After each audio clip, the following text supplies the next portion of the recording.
శుభోదయం. నా పేరు బి రాజు. నేను ప్రస్తుతం పాలకొండలో శ్రీ సత్యసాయి డిగ్రీ కళాశాల మరియు శ్రీ సత్యసాయి జూనియర్ కళాశాలలో తెలుగు అధ్యాపకంగా పనిచేస్తున్నాను. మీకు ఇదివరకే పరిచయమైనటువంటి వ్యక్తిని. ఫస్ట్ ఇయర్లో ఉన్నటువంటి సందుల గురించి, ఫస్ట్ ఇయర్లో ఉన్నటువంటి తెలుగు ఇంపార్టెంట్ గురించి చెప్పడం జరిగింది. అలాగే ఈరోజు మనం సెకండ్ ఇయర్ తెలుగు ఎలా 100 మార్కులకు గాను 99 మార్కులు అనేవి ఎలా సంపాదించాలి, మరి ఎలా చదివితే మనం 99 మార్కులు అనేవి వస్తాయి అనే విషయాన్ని గురించి తెలియజేస్తూ, సెకండ్ ఇయర్లో ఉన్నటువంటి మేజర్ టాపిక్ 12 మార్కులు ఉన్నటువంటి టాపిక్ చూసుకుంటే ఛందస్సు, అలంకారాలు. ఈ ఛందస్సు అలంకారాల నుండి మనకి 12 మార్కులు అనేవి వస్తాయి. ఛందస్సు అలంకారాల నుండి ఎన్ని మార్కులు వస్తాయి? 12 మార్కులు అనేవి వస్తాయి. కాబట్టి ప్రతి ఒక్కరు విద్యార్థులారా తప్పకుండా మీరు సెకండ్ ఇయర్కి వచ్చేసరికి 52 మార్కులు ఏకవాక్య ప్రశ్నలు గాను వ్యాకరణ అంశాలు గాను ఇవ్వడం జరుగుతుంది. అలాగే 48 మార్కులే రోమన్ నెంబర్ 1 to 7 అనేవి ఉంటాయి. రోమన్ నెంబర్ 8 to 16 52 మార్కులు గ్రామర్ పార్ట్ గాను ఉండడం జరుగుతుంది. ఇది గమనించి ప్రతి ఒక్కరూ ఈరోజు నేను చెప్పబోయినటువంటి టాపిక్ని చాలా శ్రద్ధగా విని నేర్చుకుంటారని తెలియజేస్తున్నాను. ఈరోజు నేను చెప్పబోయే టాపిక్ ఏంటంటే ఛందస్సు. ఛందస్సు అనేది మన సెకండ్ ఇయర్ తెలుగులో 12 మార్కులు అనేవి వస్తాయి. అయితే ఛందస్సు గురించి తెలుసుకుందాం. ఛందస్సు అనగా పద్యం యొక్క లక్షణాలను తెలియజేసే శాస్త్రాన్ని, పద్యం యొక్క లక్షణాలను తెలియజేసే శాస్త్రాన్ని ఛందశాస్త్రము అంటారు. పద్యం యొక్క లక్షణాన్ని తెలియజేసే శాస్త్రాన్ని ఏమంటారు? ఛందశాస్త్రము అంటారు. మరియు పద్యాలు గురు లఘువుల కలయికతో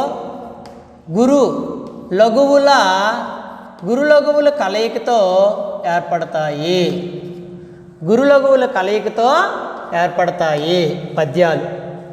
పద్యాలు ఎలా ఏర్పడతాయి? గురు లఘువుల కలయికతో ఏర్పడతాయి. మరియు గురువు అనగా ద్విమాత్ర కాలంలో ఉచ్చరించబడే అక్షరాలను గురువు అంటారు. లఘువు అనగా ఏకమాత్ర కాలంలో ఉచ్చరించబడే అక్షరాలను లఘువు అంటారు. ద్విమాత్ర కాలం అనగా దీర్ఘ హచ్చులు, దీర్ఘ హల్లులు. కాకు దీర్ఘమిస్తే క, చాక దీర్ఘమిస్తే చ, టాక దీర్ఘమిస్తే ట, ఇటువంటి అక్షరాలు ఆ, ఈ, ఊ అనేటువంటి దీర్ఘాక్షరాలు. అలాగే ఏకమాత్ర కాలం అక్షరాలు అంటే లఘువులు. లఘువు అనగా చిటుకు వేసినంత రెప్పపాటు కాలాన్ని లఘువు అని మనం చెప్తాం. అనగా అశ్వ హల్లులుగా పరిగణించవచ్చు. అశ్వ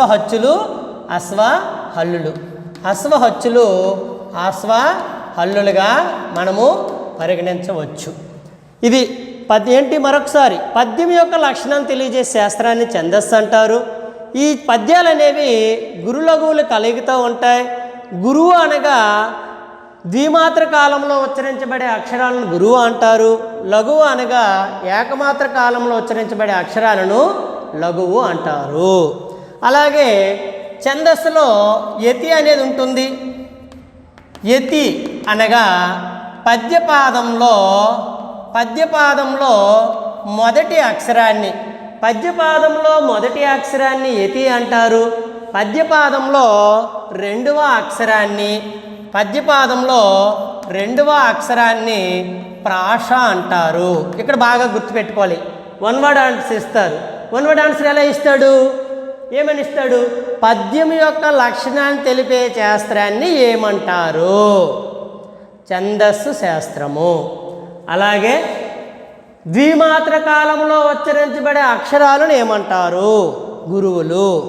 ఏకమాత్ర కాలంలో ఉచ్చరించబడే అక్షరాలను ఏమంటారు? లఘువులు. అలాగే యతి అంటే ఏమిటి? పద్యపాదంలో మొదటి అక్షరాన్ని యతి అంటారు. ప్రాస అనగా ఏమి? పద్యపాదంలో రెండవ అక్షరాన్ని ప్రాస అని అందురు. ఇక్కడ తెలుసుకోవాల్సినటువంటి విషయం. మరియు ఈ గురులఘువుల కలయికతో ఏమి ఏర్పడతాయి? గణాలు ఏర్పడతాయి అంట. గణాలు ఎలా ఏర్పడతాయి? గణాలు గురులఘువుల కలయికతో గణాలు అనేవి ఏర్పడడం అనేది జరుగుతుంది. గురులఘువుల కలయికతో గణాలు ఏర్పడతాయి. ఈ గణాలు చూస్తే ఏకాక్షర గణాలు, ద్వితీయాక్షర గణాలు, తృతీయాక్షర గణాలు, చతుర్థాక్షర గణాలు, సూర్యగణాలు, ఇంద్రగణాలుగా చెప్పవచ్చు. గణాలు ఎన్ని రకాలుగా చెప్పవచ్చు అంటే ఏకాక్షర, ద్వితీయాక్షర మరియు తృతీయాక్షర లేదా ప్రధాన గణాలు, అలాగే చతుర్థాక్షర గణాలు మరియు ఇంద్రగణాలుగా మనము చెప్పుకుంటాం. ఇవన్నీ కలిపి మనం ఛందస్సుని పరిపూర్ణంగా నేర్చుకోవడానికి ఈ గణాలు అనేవి మనకి తోడ్పాటునిస్తాయి. ఏకాక్షర గణాలు అంటే ఏమీ లేదు. మనం లఘువు చెప్పాం కదా, లఘువు చెప్పేటప్పుడు ఏమని చెప్పాను? ఏకమాత్ర కాలంలో ఉచ్చరించబడే అక్షరాలని లఘువు అంటారు. అలాగే దాన్ని ఏకాక్షరము అంటే లా అంటే లఘువును దేంతో సూచిస్తారంటే ఆంగ్ల అక్షరములు అయినటువంటి ఐతో సూచించడం అనేది జరుగుతుంది. అలా గురువు అంటే ఏం చెప్పాను? గురువు అంటే ద్విమాత్ర కాలంలో ఉచ్చరించబడే అక్షరాలను గురువు అంటారు. ఈ గురువును ఆంగ్ల అక్షరంలో యూతో సూచిస్తారు.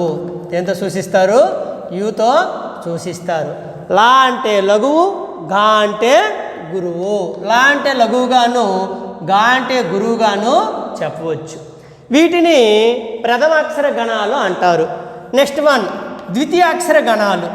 ఏంటి ద్వితీయాక్షర గణాలు అంటే? ద్వితీయాక్షర గణాలు చూసుకుంటే నల, ద్వితీయాక్షర గణాలు చూసుకుంటే మనం లగ, గల, గఘ, లల. లగ, గల, ఘగ, లల అనేటువంటి అక్షరాలని మనం ఏమంటామంటే ద్వితీయాక్షర గణాలు అంటాం. గల అనగా దీనినే హగనం అంటారు. ఇవి మన తదుపరి పద్యాల్లోకి ఉపయోగపడతాయి. అలాగే లగ అంటే వగనం. ఇది వృత్తజాతి పద్యాల్లో ఈ వగనం అనేది ఉపయోగపడుతుంది. లగ అనగా వగనం, గల అంటే హగనం. వగనం అనేది మనకి తదుపరి పద్యాల గణ విభజన చేసేటప్పుడు మనకు ముఖ్యంగా ఉపయోగపడుతుంటాయి. అలాగే మనము తృతీయాక్షర గణాలు దీన్నే ప్రధాన గణాలు అంటారు. తృతీయాక్షర గణాలను ఏమంటారు? ప్రధాన గణాలు అంటారు. ఏంటి సార్ ఈ తృతీయాక్షర గణాలు అంటే? మనం తీసుకుంటే ఒక్కొక్కరు ఒక్కొక్క రకంగా చెప్తారు. చెప్పే విధానాన్ని బట్టి మనం నేర్చుకోవడం కానీ, చదువుకోవడం కానీ, తెలుసుకోవడం కానీ ఉంటుంది. ఒక్కొక్కరిది ఒక్కొక్క రకంగా చెప్పవచ్చు. దీన్ని మనం ఎలా చెప్పుకోవచ్చు అంటే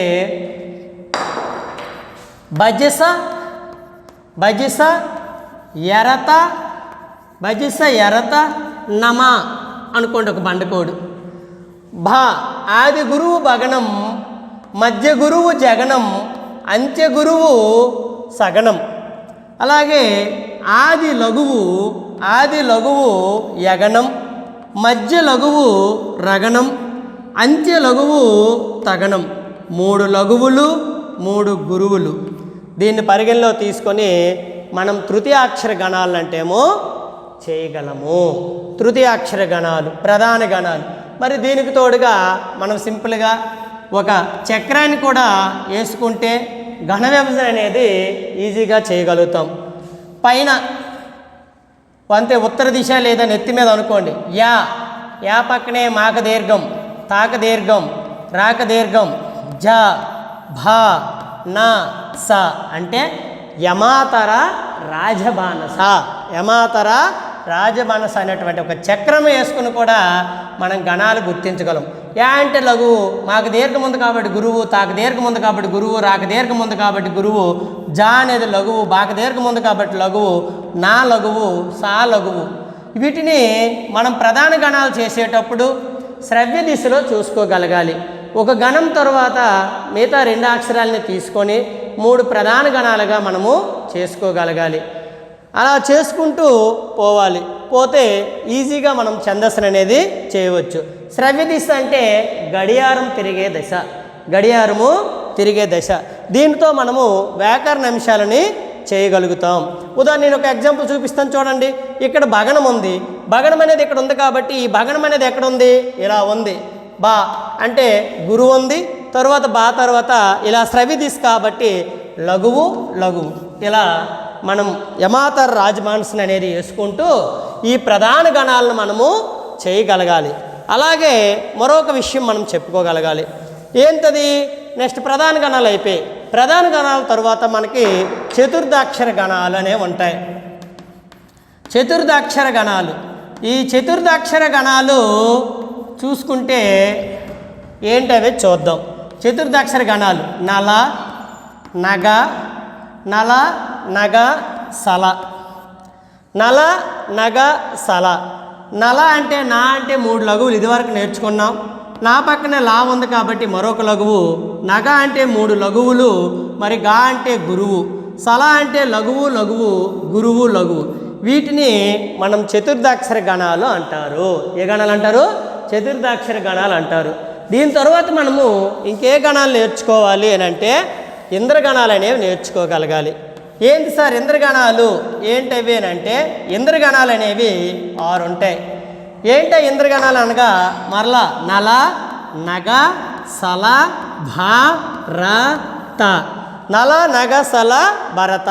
మొదట్లాగే నల అంటే లఘువు లఘువు లఘువు లఘువు, నగ అంటే లఘువు లఘువు లఘువు గురువు, సల అంటే లఘువు లఘువు గురువు లఘువు, భగనం అంటే గురువు లఘువు లఘువు, రగనం అంటే గురువు లఘువు గురువు, తగనం అంటే గురువు గురువు లఘువు. దీని ప్రామాణికంగా మనం ఇంద్రగణాలు తయారు చేయడం అనేది జరుగుతుంది. ఇంద్రగణాలు ఎన్ని చూడండి. అలాగే ప్రధాన గణాలని వేటిని అంటారు? ప్రధాన గణాలని వేటిని అంటారంటే మనం భగనం, జగనం, రగనం, తగనం, యగనం, రగనం ఇటువంటి వాటిని మనం ప్రధాన గణాలుగా చెప్పుకోవచ్చు. అంటే యమాతర రాజభాషలో ఉన్నటువంటివి చూడవచ్చు. ఇంద్రగణాలు ఎన్ని, అవి ఏవే అని అడుగుతారు. ఇంద్రగణాలు ఎన్ని అంటే 6. ఏంటవి? నల, నగ, సల, భా, ర, త. అంటే నగనం, నలం, నగనం, సగనం, భగనం, రగనం, తగనం ఇంద్రగణాలు 6. వీటితో పాటు మనం మరికొన్ని గణాలను అంటే నేర్చుకోగలగాలి. అవి ఏంటంటే సూర్యగణాలు. ఈ సూర్యగణాలు ఎన్ని అంటే సూర్యగణాలు ఎన్ని అంటే 2. ఒకటి నగనం, రెండోది అగనం. ఇదివరకే మనము ద్వితీయాక్షరాలు చెప్పేటప్పుడు వగ అని చెప్పాను, లగానే వగ అంటారు, మరియు గలానే హగనమని అంటారని కూడా చెప్పు ఉన్నాను. కాబట్టి నగనం అనగా 3 లఘువులు, హగనం అనగా గురువు లఘువు. వీటిని సూర్యగణాలు అంటారు మిత్రులారా. ఓకేనా? ఇప్పుడు మనము ఇదివరకు ఏం నేర్చుకున్నాం అంటే ఛందస్సు అంటే ఏమిటని తెలియజేశాను. పద్యం యొక్క లక్షణాన్ని తెలియజేసేది ఛందస్సు అని చెప్పాను. మరి అందులో యతి ఉంటుందని చెప్పాను, ప్రాస ఉంటుందని చెప్పాను, గురువు ఉంటుందని చెప్పాను, లఘు ఉంటుందని చెప్పాను. ఈ గురు లఘువుల యొక్క కూర్పుతో ఏర్పడేవే పద్యపాదాలని చెప్పాను. ఈ పద్యాలు అనేవి మనం ఎన్ని రకాలుగా ఉంటాయంటే పద్యాలు ముఖ్యంగా 3 రకాలు. పద్యాలు ఎన్ని రకాలంటే 3 రకాలుగా ఉంటాయి మిత్రులారా. ఒకటి ఏంటది? వృత్తాలు, వృత్త పద్యాలు. రెండోది జాతులు, మూడవది ఉపజాతులు. మిత్రులారా, ఇంటర్మీడియట్ విషయంలో సబ్జెక్ట్ పరంగా మనం నేర్చుకోవాలనుకుంటే ఈ 3 రకాల పద్యాలు నేర్చుకోవాలి. కానీ పబ్లిక్ పాయింట్ విషయంలో నేర్చుకుంటే మనకి వృత్త పద్యాలు అనేవి చాలా ప్రామాణికం. వృత్త పద్యాలు అనగానే మనకు గుర్తుకు వచ్చేవి ఏంటంటే వృత్త పద్యాలు అనగా ఉత్పలమాల, చెంపకమాల, శార్దూలం, మత్తేబం. ఉత్పలమాల, చంపకమాల, శార్దూలం, మత్తేపం. అలా ఉత్పలమాల మరియు చంపకమాల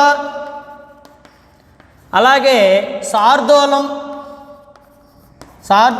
మరియు మత్తేపం ఈ నాలుగింటి కలయికే మనకేమంటే వృత్త పద్యాలు. Very very very important.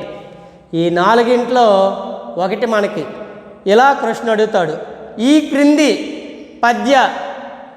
పద్యానికి గాను ఉదాహరణతో లక్ష్యాలను సమన్వయించి గురులగులు గుర్తించండి అని ఇస్తాడు. ఇచ్చేటప్పుడు మనము ఆ పద్యాలతో లక్షణాలు తెలియజేసుకోగలగాలి. ఉత్పలమాల అంటే ఏంటి, చంపకమాల అంటే ఏమిటి, శార్దూలం అంటే ఏమిటి, మత్తేపం అంటే ఏంటి అనేది మనము తెలుసుకోగలగాలి. దీనికి వృత్త పద్యాల యొక్క పట్టిక అనేది ఉంది. వృత్త పద్యాల యొక్క పట్టిక, ఈ వృత్త పద్యాల యొక్క పట్టిక ద్వారా మనం ఈజీగా ఛందస్సుని అనేది చేయగలం. ఏంటి ఆ వృత్త పద్యాల తాలూకా? మొదటిగా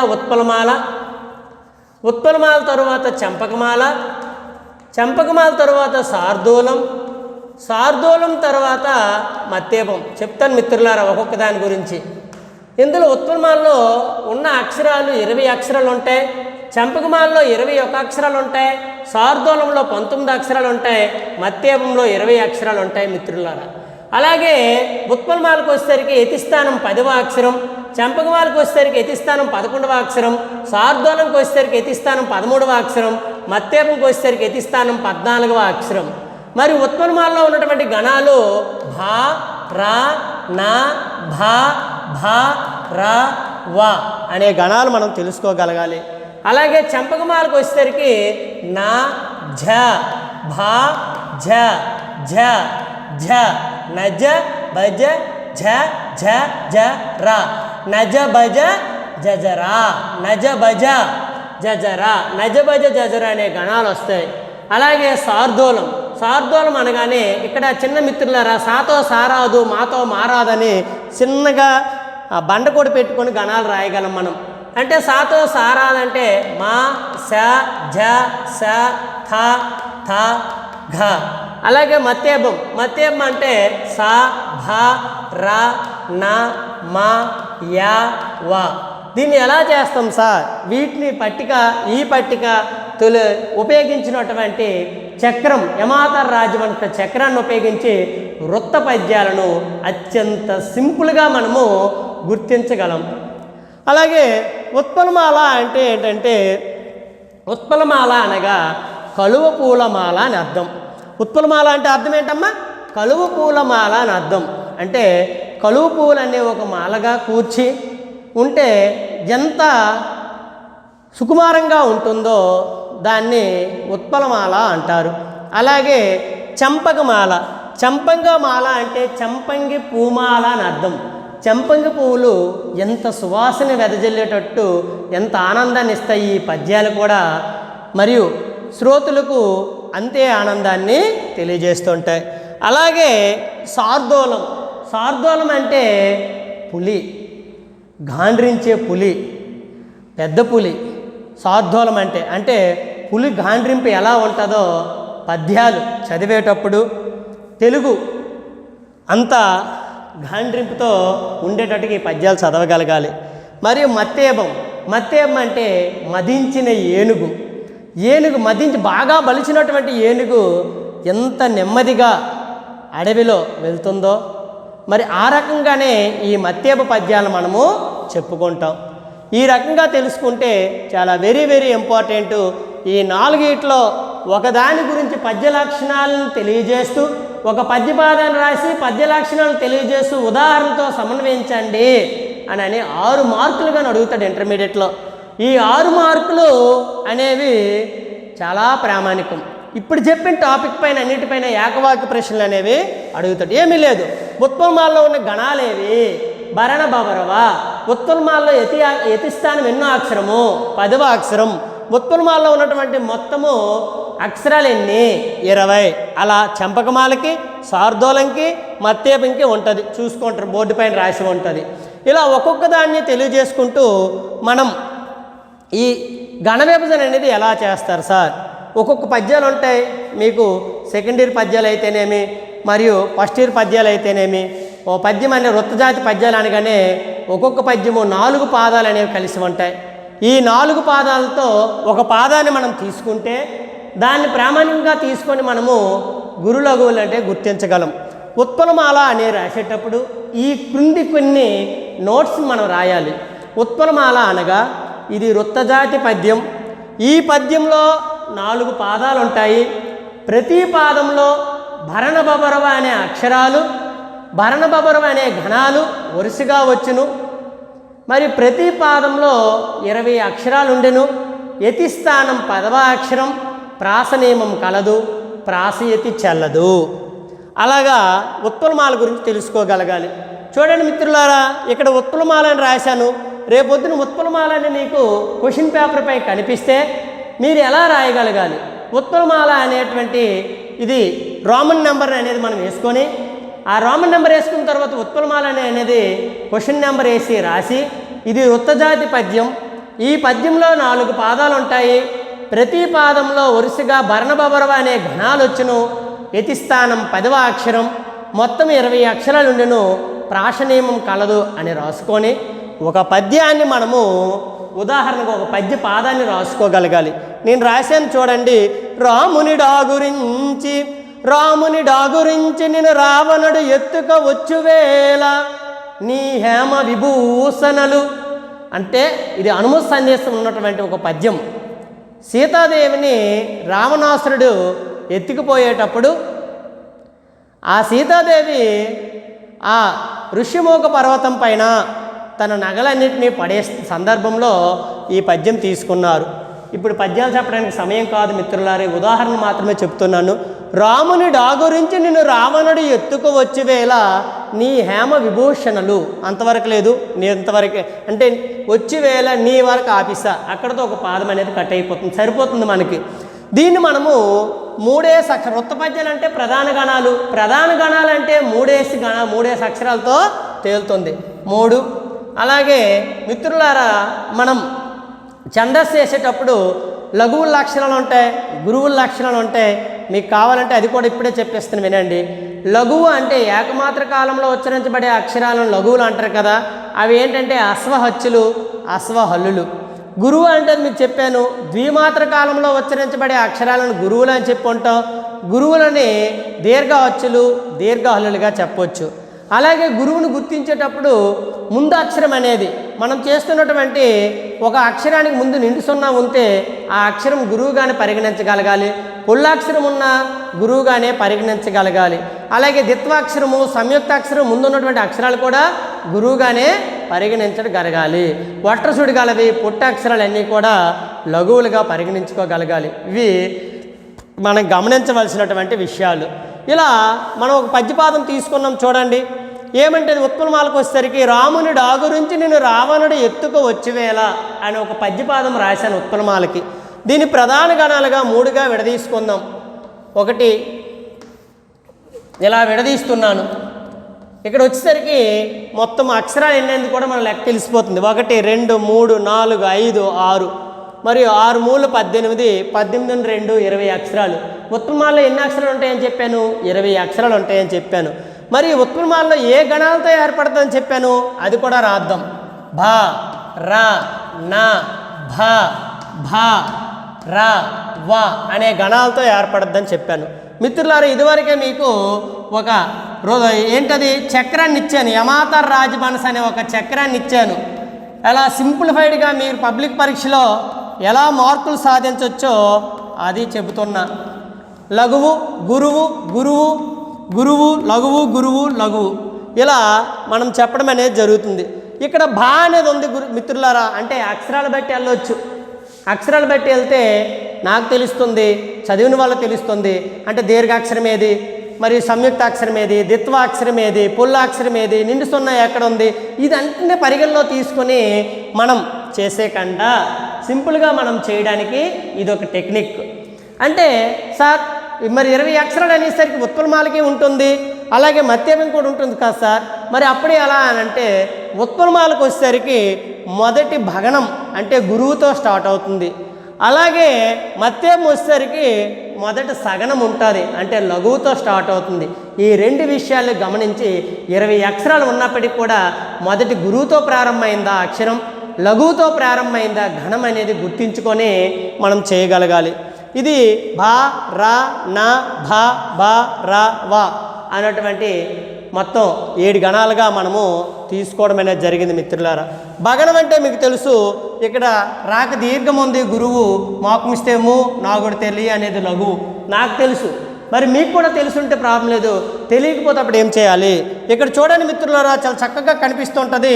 శ్రవ్య దిశలో ఉన్నటువంటి ఈ అమాతర్ రాజవంశ అనే ఒక పట్టిక తీసుకున్నాం. ఈ పట్టికను అనుసరించి మనము చేసుకోగలగాలి. బా అనేది ఇగో ఇక్కడ ఉందో చూడండి, బా దగ్గర ఏ రాశాను నేను, గురువు రాశాను. తర్వాత శ్రవ్య దిశ అంటే గడియారం తిరిగే దశలో చూసుకుంటే మరొక 2 అక్షరాలు మనం తీసుకోగలగాలి, లఘువు లఘువు. తర్వాత రా గురువు లఘువు గురువు. తర్వాత నా ఏముంది, లఘువు లఘువు లఘువు. ఇంతకుముందే మనం చెప్పాం భగనం అంటే మరియు ఆది గురువు అని, లఘువు లఘువు. మళ్ళా భగనం గురువు లఘువు లఘువు. మళ్ళా రగనం గురువు లఘువు గురువు, వగనం లఘువు గురువు. ఇలా చేసుకోవాలి మిత్రులారా. అంటే భగనం ఆది గురువు భగనం, మధ్య లఘువు రగనం, మరియు అలాగే 3 లఘువులు నగనం, మరలా భగనం భగనం, మధ్య లఘువు రగనం, మరియు లఘువు గురువు వగనం అని కూడా నేను చెప్పుకున్నాను గురువులారా. అది శిశువు. అది ఈ రకంగా మనం చూసుకుంటే ఈ రకంగా తీసుకొని యతిని యతిమైత్రిని మరియు ప్రాసాక్షరాన్ని రాయాలి.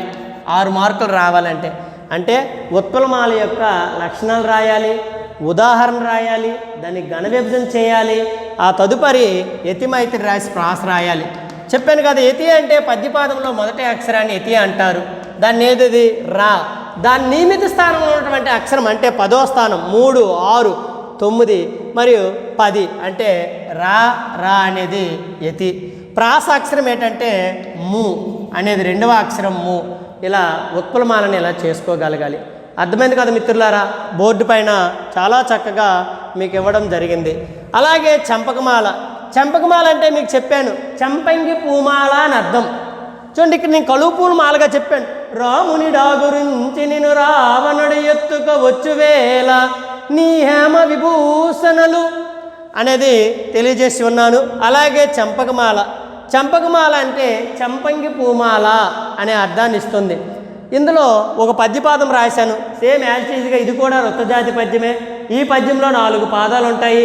ప్రతి పాదంలో నజబజ జజరా అనే ఘనాలు వస్తాయి. మరి ప్రతి పాదంలో 20 అక్షరాలు ఉంటాయి, 21 అక్షరాలు ఉంటాయి. యతిస్థానం 11వ అక్షరం, ప్రాసనియమం కలదు, ప్రాసయతి చెల్లదు. ఇక్కడ పద్యం ఒకటి ఇచ్చాను చూడండి. నుతజల పూరితంబులగు నుతజల పూరితంబులగు నూతుల నూరిట కంటే అనే ఒక స్మృత వాక్యము మేలు. ఇలా ఒక పాదం రాశాను. నుతజల పూరితంబులగు నూతుల నూరిట కంటే స్మృత వాక్యము మేలు. ఇలా పద్యం అనేది 4 పాదాల్లో ఉంటుంది. దాన్ని ఎప్పటిలాగా మరలా కూడా 3 అక్షరాలు తీసుకొని మనం ఘన విభజన అనేది చేయాలి. చేసుకుంటూ తర్వాత అంటేమో ఇక్కడ 7 వచ్చాయి కాబట్టి 7 3 21, 21 అక్షరాలు సరిపోయి. దీంతో గణాలు ఏంటి? నా, జ, భ, ఝ, ఝ, ఝ, రా.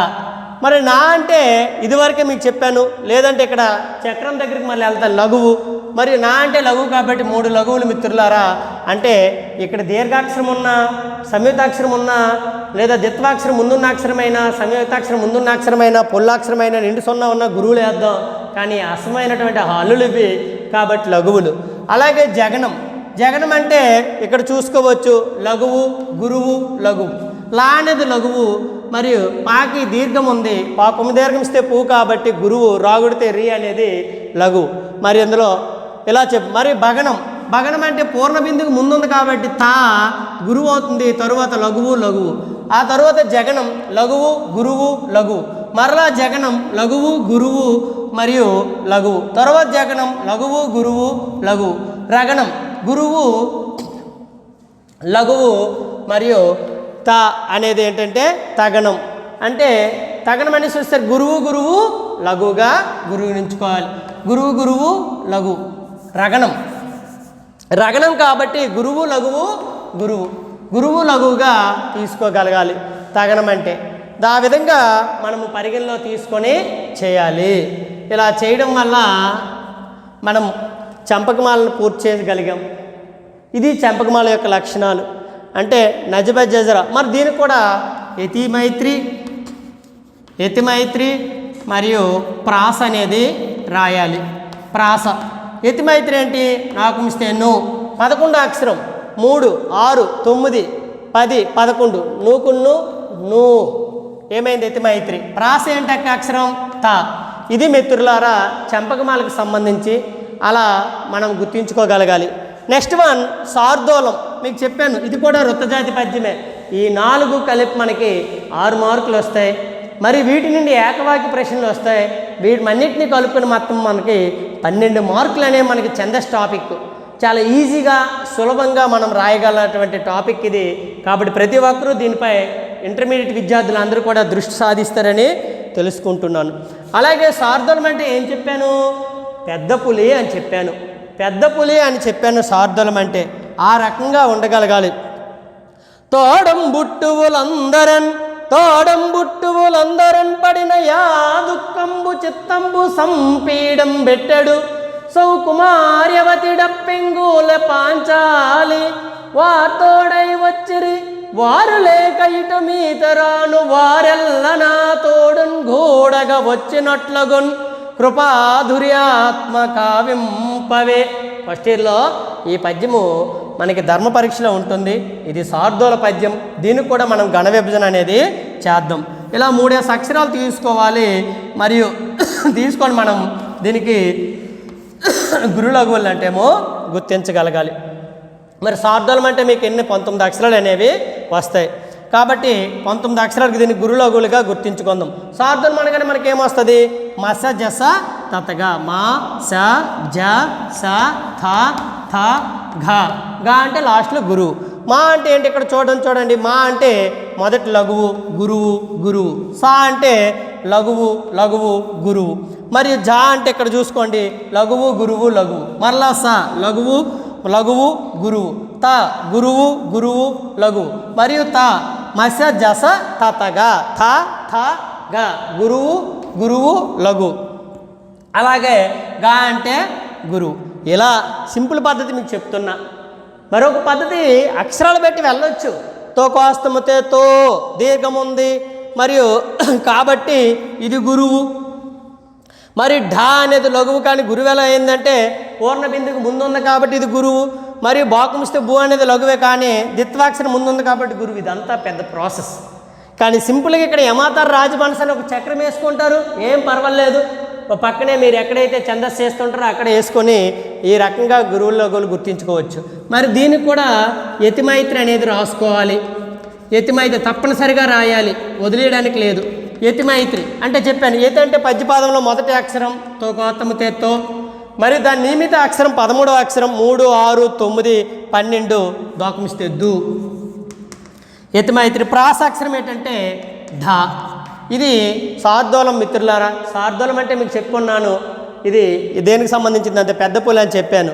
అలాగే మత్తేబం అంటే మధించిన ఏనుగు అని చెప్పాను. మత్తేబం లక్షణాలు మీ అందరికీ తెలుసు. ఇది వృత్తజాతి పద్యం. ఈ పద్యంలో 4 పాదాలు ఉంటాయి. ప్రతి పాదంలో 20 అక్షరాలు ఉంటాయి. మరి ప్రతి పాదంలోనూ సబరణమైవ అనే ఘనాలు వచ్చును. యతిస్థానం 10వ అక్షరం ప్రాసనియమం కలదు. ప్రాసయతి చల్లదు అని చెప్పాను. మరి మత్తేం అంటే మధించిన ఏనుగు. దీన్ని ఎలా చెప్తారంటే పద్యం విపరీత ప్రతిభాసలేమిటికి ఊర్వినాద ఈ పుత్రగాత్ర పరవశంగ సుఖంబు చేకునము. ఇది సత్య ప్రాశస్త్యంలో ఉన్నటువంటి పద్యం. విపరీత ప్రతిభాసలేమిటికి ఉర్వినాదా ఈ పుత్రగాత్ర పరవశంగా సుఖంబు చేకునము అని ఉంటుంది పద్యం. మనకి అంతవరకు ఒక పాదమే మనం పరిగణలో తీసుకోగలగాలి. అలా తీసుకుంటూ దీన్ని మళ్ళీ గణ విభజన చేయాలి. మీకు సింపుల్ ప్రాసెస్ చెప్పాను. ప్రధాన గణాలు అంటే 3 అక్షరాలతో ఏర్పడేది. 3 అక్షరాలకు మనం ఇలా లైన్ తీసుకోవాలి. తీసుకొని తర్వాత గణ విభజన అనేది చేయాలి. చేస్తూ ఇలా గణాలు మొదటిగా మనం రాసేయాలి. సింపుల్ ప్రాసెస్ స భ ర న మ య వా ఇలా గణాలు రాసుకోగలగాలి. మరలా సా అంటే చూసుకోండి, ఇక్కడ లఘువు ఉంది, లఘువు లఘువు గురువు, బా అంటే గురువు లఘువు లఘువు, రా అంటే గురువు లఘువు గురువు, నా అంటే 3 లఘువులు, మా అంటే గురువు గురువు గురువు, యా అంటే లఘువు గురువు గురువు, వా అంటే లఘువు గురువు, వా అంటే లఘు అగణం. ఇలా యతిమైత్రి కూడా మనము పరిపూర్ణం చేసుకోగలగాలి. యతిమైత్రి, యతి అంటే పద్యపాదంలో మొదటి అక్షరాన్ని యతి కాబట్టి వి. మరి దీనికి ఎన్నో అక్షరము? 14వ అక్షరం. ఎన్నో అక్షరము? 14వ అక్షరం. 14వ అక్షరం అంటే ఎక్కడ చూసుకోవాలి? 3, 6, 9, 12, 13, 14 వీకున్న రి. మరి ప్రాసాక్షరం ఏంటి? ప్రాసాక్షరం ఏంటంటే ప్రాస. ఇలా 4 పద్యాలని కలిపి మనకి వృత్త పద్యాలు అంటారు. ఇప్పటి నుండి అంటే బాగా చదువుకొని మీరు ఉండగలిగితే ఈ 4 పద్యాలన్నింటిలో ఒక పద్యం యొక్క లక్షణాలని ఉదాహరణతో ఇవ్వడం జరుగుతుంది. ఆ ఉదాహరణ మీరు రాసి దాని లక్షణాలు రాసి యతిప్రాసలు గుర్తిస్తే మీకు 6కు 6 మార్కులు పడతాయి తెలియజేయచ్చు. ఇందులో ఉత్పలమాల గణాలేవి, సార్ధూలం గణాలేవి, మత్తేపం గణాలేవి, ఉత్పలమాలలో యతిస్థానం ఎన్నో అక్షరం, మరి సార్ధూలంలో యతిస్థానం ఎన్నో అక్షరం, మరి మత్తేపంలో యతిస్థానం ఎన్నో అక్షరం, చంపకమాలలో ఉన్న గణాలేవి, మరి చంపకమాలలో యతిస్థానం ఎన్నో అక్షరం. ఇలా యతి అంటే ఏంటి, ప్రాస అంటే ఏమిటి, మరి యతిమైత్రి అంటే ఏమిటి, ప్రాసమైత్రి అంటే ఏమిటి, ఛందస్సు అంటే ఏమిటి, ఇటువంటి మీకు ఏకవాక్య ప్రశ్నలుగా ఇవ్వడం అనేది జరుగుతుంది. అలాగే ఉపజాతులు ఉంటాయి, మరి జాతి పద్యాలు ఉంటాయి. అనగా కందం, తేటగీతి, ఆటవెలది, శీసం, ద్విపద, ఇవి మిగతా తదుపరి క్లాసులో మనము తెలుసుకున్నాం. కాబట్టి మిత్రులారా బాగా ఈ క్లాస్ని విని మీరు ఇంటర్మీడియట్ స్థాయిలో 12 మార్కులు ఈజీగా తెలియజేసుకుంటారని ప్రతి ఒక్కరికి తెలియజేస్తూ తదుపరి క్లాసులో మనం కలుసుకుందాం. అందరికీ హాయ్.